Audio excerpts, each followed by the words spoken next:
NDA என்றால் எடப்பாடி பழனிசாமி தான். மத்திய பாஜகவை பொறுத்த மட்டில் உட்கட்சி சண்டைகளை தீர்த்து வைப்பதற்கு, அதாவது பாஜகவில் இருக்கக்கூடிய சண்டைகள், பாமகவில் இருக்கக்கூடிய சண்டைகள், அதெல்லாம் பார்த்துக்கிறதுக்கு அமித்ஷா ஓடுவார். ஆனால் ADMK will be the focus to bring Mr. Vijay Joseph towards NDA. Amit Shah அவர்கள் கண்டிப்பாக விஜயை கொண்டு வர வேண்டும் எடப்பாடி பழனிசாமியுடைய அழுத்தத்தின் மீது ஒத்துக்கொண்டார். அமித்ஷா அவர்கள் எடப்பாடி பழனிசாமியை முழுசாக நம்புகிறார், விஜய் இந்திய பக்கம் வந்துவிடும் என்று. அப்படி வருவாயானால் பொதுமக்களுடைய அழுத்தம், அதையும் தவிர திமுகவிற்கு எதிராக இருக்கக்கூடிய ஓட்டு சக்திகள் பிரியக்கூடாது என்பதுதான் அமித்ஷாவுடைய ஆலோசனை. அந்த ஸ்பிரிட் வரக்கூடாதுன்னு, one vote against DMK, that's all. அந்த மாதிரி தான் அவங்க டெல்லியில பண்ணாங்க, ஹரியானால பண்ணாங்க, ஒடிசால பண்ணாங்க.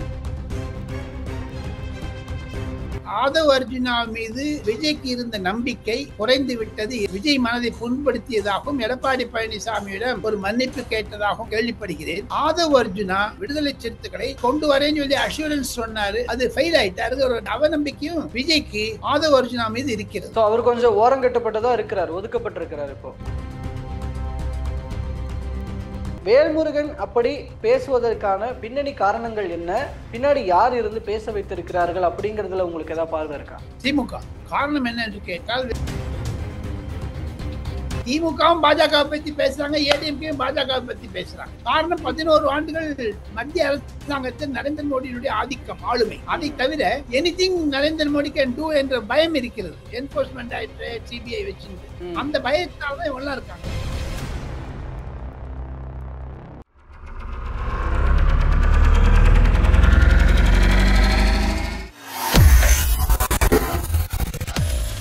வேலை வேண்டுமா? ப்ளூ ஓஷன் இருக்கிறது.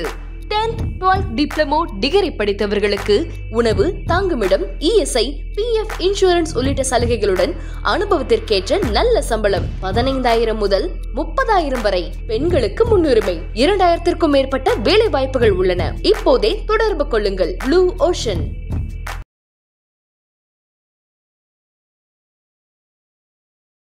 ஐத்தமிழ் நேயர்கள் அனைவருக்கும் அன்பு வணக்கம். இன்றைய சிறப்பு நேர்காணலில் நம்மோடு இணைந்திருக்கிறார் மூத்த பத்திரிகையாளர் திரு டெல்லி ராஜகோபாலன் அவர்கள். அவரிடம் தற்போது பேசுபொருளாக இருக்கிற சில முக்கியமான அரசியல் நிகழ்வுகள் குறித்து பேசலாம். ஐத்தமிழ் நேயர்கள் அனைவருக்கும் அன்பு வணக்கம். இன்றைய சிறப்பு நேர்காணலில் நம்மோடு இணைந்திருக்கிறார் மூத்த பத்திரிகையாளர் திரு டெல்லி ராஜகோபாலன் அவர்கள். அவரிடம் தற்போது பேசுபொருளாக இருக்கிற சில முக்கியமான அரசியல் நிகழ்வுகள் குறித்து பேசலாம். வணக்கம் sir. Namaskar. How are you? Fine sir. How about you sir? தாவேகாவை மையப்படுத்தி சில விஷயங்கள் இருக்கிறது. இப்போ அமித்ஷா அவர்களினுடைய வருகையை பொறுத்த வரைக்கும் தாவேகாக்குள்ள மாற்றங்கள் இருக்குமா? ஏன்னா இப்போ தாவேகா கிட்டையும் தாவேகாவை என்டிஏக்குள்ள கொண்டு வருவதற்கான பேச்சுக்கள் எல்லாம் பாஜகல இருந்து தென்படுகிறது. தமிழிசை சவுந்தரராஜன், நயினார் நாகேந்திரன் எல்லாரும் விஜயும் என்டிஏக்குள்ள இருக்கணும்னு நாங்க ஆசைப்படுறோம் அப்படின்னு ஓப்பனாவே சொல்றாங்க. இது எல்லாமே பின்னணியில நடந்துகிட்டு இருக்கிற பேச்சுவார்த்தைகளினுடைய வெளிப்பாடுகள் தான் அப்படின்னு சொல்லப்படுது இல்லையா? சோ அதுல தாவேகாக்குள்ள என்ன மாற்றங்கள் பார்க்கலாம்? இது ஒண்ணுங்க, டெல்லியினுடைய அப்ரோச் எப்படி இருக்கோங்கிறது நான் ஐத்தமிழ் நேயர்களுக்கு கோபிநாத் மூலமாக விளக்க ஆசைப்படுகிறேன். என்டிஏ என்றால் எடப்பாடி பழனிசாமி தான். மத்திய பாஜகவை பொறுத்த மட்டில் உட்கட்சி சண்டைகளை தீர்த்து வைப்பதற்கு, அதாவது பாஜகவில் இருக்கக்கூடிய சண்டைகள், பாமகவில் இருக்கக்கூடிய சண்டைகள், அதெல்லாம் பார்த்துக்கிறதுக்கு அமித்ஷா ஓடுவார். ஆனால் ADMK will be the focus to bring Mr. Vijay Joseph towards NDA அப்படிங்கிற ஒரு பிராடர் அவுட்லைன்ல 2 பேரும் வேலை செய்யறாங்க. பிஜேபி விஜயை பத்தி பேசுவதற்கு மாநில அளவில் சொல்லி விட்டாங்களே தவிர இந்திய அளவில் அமித்ஷாவிற்கு அதற்கு ஒரு பங்கு இருக்காது. எடப்பாடி பழனிசாமி கிட்ட அந்த ரெஸ்பான்சிபிலிட்டி கொடுத்துட்டாங்க. சப்போஸ் ஏதாவது ஹிச் இருந்ததுன்னா அப்ப அமித்ஷா வருவாரை தவிர இது பல முனைகளில் various கார்னர்ஸ்ல they are joining that. இல்ல தற்போது தமிழகத்துக்கு வர்ற அமித்ஷா தாவேகா மீது எதுவும் அவருடைய பார்வையை திருப்புவாரா, அல்லது தற்போதோ அல்லது 22ஆம் தேதியோ வருகிற முக்கிய புள்ளிகள் இங்க தாவேகா மீது தங்களுடைய பார்வைகளை திருப்புவாங்கன்னு எதிர்பார்க்கலாம்? பேச்சுவார்த்தை திரைமறைவில் தொடர்ந்து நடந்து கொண்டிருக்கிறது. அமித்ஷா அவர்கள் கண்டிப்பாக விஜயை கொண்டு வர வேண்டும் எடப்பாடி பழனிசாமியுடைய அழுத்தத்தின் மீது ஒத்துக்கொண்டார். அமித்ஷா அவர்கள் எடப்பாடி பழனிசாமியை முழுசாக நம்புகிறார், விஜய் அந்த பக்கம் வந்துவிடும் என்று என்டிஏ பக்கம் வந்துவிடும் என்று அப்படி வருவாயானால் அது பிரதமர் நரேந்திர மோடியுடைய முன்னிலையிலும் பல அட்டகாசத்துடன் இருக்கக்கூடிய ஒரு சூழ்நிலையில் தான் செய்வார்கள். அது வருவதற்கு ஆகஸ்ட் செப்டம்பர் இழுத்துடுங்க. ஒரு பெரிய மேகா கூட்டணி வந்து செப்டம்பர் அக்டோபர்ல ஒரு உருவம் எடுத்துருங்க. அந்த நிலை தான் சரிக்குது. இதெல்லாம் இந்த டிலே ஆனதுக்கு காரணம் ஆபரேஷன் சிந்தூர், பாகிஸ்தானுடைய புல்வாமா அட்டாக் இல்லாமனா இத்தனை அந்த அலைன்ஸ் வந்திருக்கும். இப்ப பாருங்க, அந்த ஆபரேஷன் சிந்தூர்னால தமிழக மக்களுக்கு தமிழ் நியூஸ் மூலமாக ஒரு வட இந்தியாவில் இருக்கக்கூடிய சூழ்நிலையை, பாஜக எதிர்நோக்கக்கூடிய சூழ்நிலையை, தமிழ்நாடை விட பாஜகவிற்கு பீகார் முக்கியம், வெஸ்ட் பெங்கால் முக்கியம், அஸ்ஸாம் முக்கியம். இந்த சூழ்நிலையில் பார்த்தால் அமித்ஷா பீகாருக்கு 100% கான்சென்ட்ரேஷன் கொடுக்கிறாருன்னா தமிழ்நாட்டுக்கு 50% 60% தான் கொடுப்பார். காரணம், எடப்பாடி பழனிசாமியுடன் பொறுப்பு ஒப்பிட்டு விட்டதனால் ஓவரால் கோஆர்டினேஷன் எடப்பாடி பழனிசாமி பண்ணிட்டு அமித்ஷா கிட்ட சொல்லுவாங்க.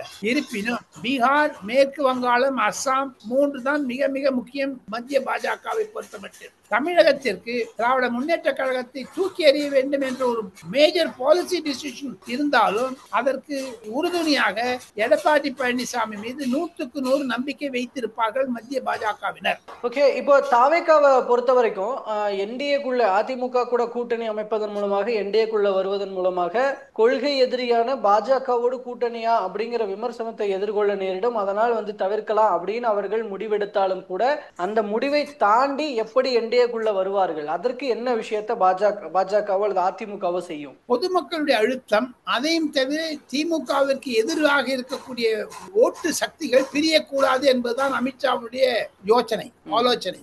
அந்த ஸ்பிரிட் வரக்கூடாதுன்னு, one vote against DMK, that's all. அந்த மாதிரி தான் அவங்க டெல்லியில பண்ணாங்க, ஹரியானால பண்ணாங்க, ஒடிசால பண்ணாங்க. அது மாதிரி ஒவ்வொரு மாநிலத்துக்கும் ஒவ்வொரு மாதிரி அடாப்ட் பண்ணுவாரு அமித்ஷா தன்னுடைய ஸ்டைல் ஆஃப் பிரசன்டேஷன், கோஆர்டினேஷன்ல. தமிழ்நாட்டை பொறுத்த மட்டும் கண்டிப்பாக அமித்ஷாவுடைய அப்ரோச் என்னன்னா திமுகவை பதவியிலிருந்து இறக்க வேண்டும். ஒண்ணு. ரெண்டாவது, எடப்பாடி பழனிசாமியிடம் பொறுப்பு கொடுத்தாகிவிட்டது. மூன்றாவதாக, சின்ன சின்ன ஃபிஷர்ஸ் இருந்ததுன்னா குருமூர்த்தி போன்றவளெல்லாம் வச்சுட்டு ஸ்டேஜ் செட் பண்ணி சொல்லிட்டு அமித்ஷா வந்துடுவார் உள்ள. ஸோ இதுதான் 3 ஸ்டெப் என்று எனக்கு கிடைக்கக்கூடிய தகவல்கள் தெரிவிக்கின்றன. அதை நான் தமிழ் நேயர்களுடன் பகிர்ந்து கொள்வது மகிழ்கிறது. ஓகே, தாவேகாவுக்கு உள்ள உள்கட்சி பிரச்சனைகளை பொறுத்த வரைக்கும் இப்ப தற்போது ஏதோ ஆதவ் அர்ஜுனா கொஞ்சம் ஓரம் கட்டப்படுகிறாரா அப்படிங்கிற மாதிரியான சில பேச்சுக்கள்லாம் எழுந்துகிட்டு இருக்கு. நீங்களும் அப்படிதான் நினைக்கிறீங்களா? கடந்த இப்ப மாணவர்களுக்கு பரிசளிப்பு விழால கூட அது தென்பட்டது அப்படின்னு பார்க்கிறாங்க சிலர். நீங்களும் அப்படி பார்க்கிறீங்களா? ஆதவ் அர்ஜுனாவை மையப்படுத்தி அவர் எப்படி செயல்பட்டு கொண்டிருக்கிறார் அப்படிங்கறத பயன்படுத்தி. கோபிநாத், ஒரு தேர்தல் என்றாலே பல கட்சிகளில் பல தர்ம சங்கடங்கள், எதிர்ப்புகள், இணைப்புகள் இருக்கும். ஏன் திராவிட முன்னேற்ற கழகத்திலே இருக்குதே. உதயநிதி ஸ்டாலின் டைஸ்ல வைக்கவே இல்லையே ஜெனரல் கவுன்சில் மீட்டிங்ல. இளைஞர் அணி பொதுச் செயலராக இருந்தா கூட அவரை சைட் லைன் பண்ணிட்டாங்களே. அதே மாதிரி பாட்டாளி மக்கள் கட்சி குடும்ப சண்டை, தேமுதிகவில் பிரச்சனைகள் முன்னாடி எழுதி கொடுத்துட்டாரு எடப்பாடி பழனிசாமி உங்களோட இருக்கணும். so that she does not go to DMK side. அது நடுவில் பாத்தீங்கன்னா வைகோ கட்சியில பிரச்சனை. அதுக்குள்ள பாத்தீங்கன்னா பாட்டாளி மக்கள் நம்ம விடுதலை சிறுத்தை கட்சிக்குள்ள பிரச்சனை. விடுதலை கட்சியிலிருந்து வெளியேறினார் ஆதவ் அர்ஜுனா. அவர் நாம் தமிழருக்கு தமிழ் வெற்றி கழகத்திற்கு போனார். அங்கேயும் மைனஸ் பண்றாங்க நானும் கேள்விப்பட்டேன். அவர் வேற எங்க போறாரு. ஆக மொத்தம் இதெல்லாம் ஒரு என்னை பொறுத்த மட்டும் அக்டோபர்ல தான் ஒரு கிளியர் பிக்சர் வரும் கோபிநாத். அது மட்டும் இந்த ஜிக்ஸாக் நடந்துட்டே இருக்கும், அந்த சிஸ்லிங் பாயிண்ட்ஸ் அப்படியே இருக்கும். ஓகே, இப்போ நிறைவா ஒரு விஷயம் சார். இப்போ கண்டிப்பாக ஆதவ் அர்ஜுனா மீது விஜய்க்கு இருந்த நம்பிக்கை குறைந்து விட்டது 2 காரணங்களுக்காக. அவர் பேசியது விஜய் மனதை புண்படுத்தியதாகவும் எடப்பாடி பழனிசாமியிடம் ஒரு மன்னிப்பு கேட்டதாகவும் விஜய் கேள்விப்படுகிறேன். அது இல்லை என்று எடப்பாடி மறுத்தாலும் அதற்கான சூழ்நிலை உருவாகிறது. போதாத குறைக்கு ஆதவ் அர்ஜுனா பாட்டாளி மக்கள் கட்சி கொண்டு வரேன்னு சொல்லி அஷூரன்ஸ் சொன்னாரு. சாரி இது விடுதலை சிறுத்தைகளை, அது ஃபெயில் ஆயிட்டாரு. ஒரு அவநம்பிக்கையும் விஜய்க்கு ஆதவ் அர்ஜுனா மீது இருக்கிறது. ஆக மொத்தம் 2 நெகட்டிவ் பாயிண்ட் பாத்தீங்கன்னா ஸ்லைட்லி அவர் is getting sideline in Tamil Vetri Kazhagam Aadhav Arjuna. So அவர் கொஞ்சம் ஓரங்கட்டப்பட்டதா இருக்கிறார், ஒதுக்கப்பட்டிருக்கிறார் இப்போ. ஸோ இதுல நிறைவா ஒரு விஷயம் சார். இப்போ ரீசெண்டா தமிழக வாழ்வுரிமை கட்சி தலைவர் வேல்முருகன் அவர்கள் விஜயை பத்தி பேசின ஒரு விஷயம், அதற்கு தாவேகாவினர் என்ன ரீப்ளை பண்ணாங்க, அதற்கு திரும்பவும் இவர் வந்து ஒரு ரீப்ளை கொடுத்திருக்கிறாரு. இப்போ இந்த மாதிரி எல்லாம் வந்து சோசியல் மீடியாஸ்ல எல்லாம் எல்லாரும் பேசிட்டு இருக்கிறாங்க, இதெல்லாம் விஜய் வந்து கண்ட்ரோல் பண்ணணும் அப்படின்னு சொல்லி அதுலயும் நிறைய கொஞ்சம் ஓரளவு டவுன் பண்ற மாதிரி தான் பேசியிருக்கிறாரு. வேல்முருகன் அப்படி பேசுவதற்கான பின்னணி காரணங்கள் என்ன, பின்னாடி யார் இருந்து பேச வைத்திருக்கிறார்கள் அப்படிங்கறதுல உங்களுக்கு ஏதாவது பார்வை இருக்கா? திமுக காரணம் என்ன என்று கேட்டால், வேல்முருகனே அசம்பிளியில இருந்தாலும் சரி, வெளிப்படையிலும் சரி, திராவிட முன்னேற்ற கழக அலையன்ஸ்ல அவர் கண்டினியூ பண்றேன்னு சொல்லிட்டு இருந்தாலும், he is speaking against Stalin, against Appavu speaker, against certain leaders in DMK. அது விரிசலை தரும். அந்த முருகனுடைய அப்ரோச் வந்து இது வந்து ப்ரோ டிஎம்கேவாக இல்லை. அதனுடைய வெளிப்பாட்டில் தான் விஜய் அவர்களை தாக்கினால் அது திமுகவிற்கு லாபமா போகுமா இல்ல அந்த வேல்முருகனுக்கு லாபமா போகுமா, போகத்தான் பார்க்க வேண்டும். எனினும் வேல்முருகன் சொல்லுவதில் சில அர்த்தங்கள் இருக்கிறது. கோமாளிகள் என்று சொன்னாலும், நாடகம் நடிப்பவர்கள் என்று சொன்னாலும், ஜோக்கர்ஸ் என்று சொன்னாலும், எப்படி விஜய் அவர்கள் பாயசமா பாசிசமா என்று சொல்லக்கூடிய அளவுக்கு கருத்து சுதந்திரம் இருக்கிறதோ அதே மாதிரி வேல்முருகனுக்கு இருப்பதாகத்தான் பல அரசியல் வர்ணனையாளர்கள் கருதுகிறார்கள். கோபிநாத், அதன் மூலமாக அந்த மாணவ மாணவிகளையும் அவர்களுடைய பெற்றோர்களையும் இழிவுபடுத்தி இருக்கிறார் அப்படிங்கிற ஒரு விஷயமும் இருக்கு இல்லையா? அப்போ அதுவும் புரிஞ்சுக்கப்படுது இல்லையா? அது நெகட்டிவா போயிடாதா அவருக்கும் சரி, இல்ல இருக்கிற திமுக கூட்டணிக்கும் சரி? எல்லா பேச்சும் நெகட்டிவா தான் போகும் சார் ஒரு ஸ்டேஜில். காரணம், தமிழ்நாட்டில் இப்பொழுது ஒரு புது நிலைமை வந்து விட்டது. நான் குறைந்தது 10 சட்டமன்ற தேர்தல்களை நான் நேரடியே பார்த்திருக்கிறேன் 1967 இருந்து. இப்பொழுது மாறுதல் வந்து விட்டது தமிழக அரசியலில். பாஜக என்ற மையப்புள்ளி, திமுகவும் பாஜக பத்தி பேசுறாங்க, ஏடிஎம்கேயும் பாஜக பத்தி பேசுறாங்க. காரணம், 11 ஆண்டுகள் மத்திய அரசாங்கத்தில் நரேந்திர மோடியினுடைய ஆதிக்கம், ஆளுமை. அதை தவிர anything Narendra Modi can do என்ற பயம் இருக்கிறது. என்போர்ஸ்மெண்ட் டைரக்டரேட், சிபிஐ வச்சிருந்து அந்த பயத்தால்தான் இவங்கெல்லாம் இருக்காங்க. இதையும் தவிர இப்ப நான் சொன்னேன் பாருங்க, அந்த 4 பொலிட்டிக்கல் பார்ட்டிஸ், நாம் தமிழர் கட்சி, தமிழ் வெற்றி கழகம், பாட்டாளி மக்கள் கட்சி, உங்களுக்கு இன்னொன்னு சொன்னேன். ஸோ இந்த 4 சேர்ந்துட்டு தான் they will form the alliance pattern. எப்படி இருக்குது, இந்த 4 பேர் யார் பக்கம் போறாங்கிறது பார்க்கணும். ஸோ இதெல்லாம் வருங்க, இன்னும் ஒரு ஓரிரு மாதங்கள்ல தெரிய வரும் அப்படின்னு எதிர்பார்க்கலாம். இந்த நடவடிக்கை கொஞ்சம் கொஞ்சமா செட்டில் ஆகுது, கொஞ்சம் கொஞ்சமா. ஏன்னா there is lot of gaps between ADMK and BJP also. இன்னும் அது சிமெண்டிங் ஆகல சரியா. Okay okay, operation Sindoor delay பண்ணிடுச்சு. ஓகே சார், ஸோ பொறுத்திருந்து பார்க்கலாம் அடுத்தடுத்த நகர்வுகள் இருக்கும் எப்படி இருக்கிறது அப்படிங்கிறத.